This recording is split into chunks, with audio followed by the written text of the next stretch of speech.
Danny Searle after Dagenham won, Ebbsfleet won. What are your thoughts after that, Danny?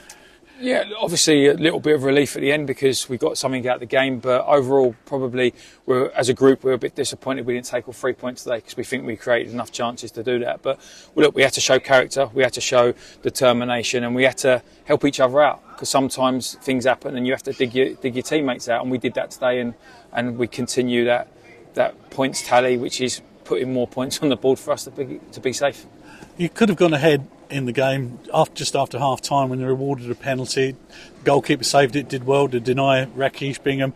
That could have turned the game early on, but it just didn't happen. And then they came back with a goal that, from an acute angle, I think he did well to score, Josh Rees. But having gone a goal down, then you had to find a lot more character, didn't you? Yeah, look, I think we had more chances than the penalty, to be honest. We had one in the first half where the ball just hit the keeper straight in the face, and we had a couple of other chances where we've zipped one across the penalty area and we just haven't got the touches. And obviously you get a penalty, we know what quality we've got, we probably expect to score those. But look, people miss penalties. I'm not worried about that. Rax has been superb for us, so he'll be fine with that. But yeah, like you said, Josh is a quality player. I signed him at Aldershot. I know what he's about. I think that's his 15th goal of the season. So we knew that if we give him a sniff in the penalty area, he would cause us problems, and to be honest it was probably the only sniff we did give him, and he showed his quality with a finish. But look, again, character came through in the end and we get the goal, and that big 6'5" centre half of ours, Billy Clifford, come through and puts the ball in the back of the net. Billy's been playing incredibly well since you've come in. Have you spent any particular time with him talking about his game? Yeah, of course. I spend time with all the boys, to be honest with you, as much as I can on one-to-one basis. Groups, obviously, but on one-to-one. And I sat down Bill and just told him to be patient when I first came in because I like the way he plays, I like the type of player he is, and I just said be ready. So when you get your chance, you need to keep your chance and keep in the side, and I think he's more than done that. You love goals in time added on, don't you?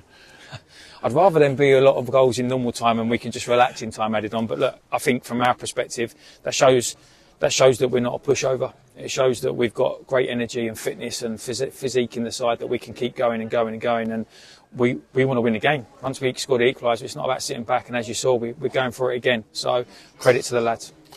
On a slightly more concerning note, you had a number of players sitting in the stand unable to play today with injuries. You had 3 injuries during the game. You had to make substitutions. Are you going to be able to get bodies fit and in the squad for selection on Saturday? Yeah, look, there's some precautionary ones there, of course, and there's a few that are on their way back. So, look, we'll manage the week as we need to manage it.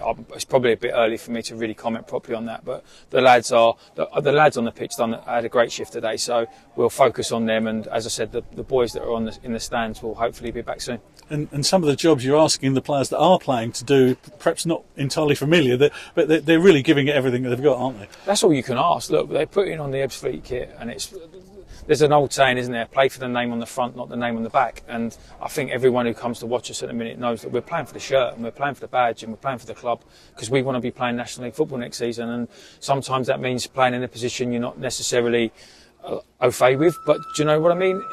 For me, it's fit in and get it done. And Chapo's played there before. He's comfortable and he's a very talented footballer, so I had no worries about that. Yeah, quite a battle, didn't he, against Effiong? I mean, Effiong's about 8 inches taller than he is, but he never gave up, did he? Yeah, I like him. He's a good lad, and I've obviously he's been around for a while, and I've had many a conversation with him. He's got a real strength to his game, and I felt we managed him really well today. And look, if he was maybe 5-6 games later, he probably had the extra yard of fitness in him because obviously he's been out for a while. But as I said, I thought we dealt with him quite well, barring the situation that led to the goal.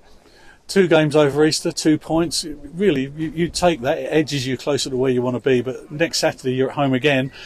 3 points really against Fylde is what you want.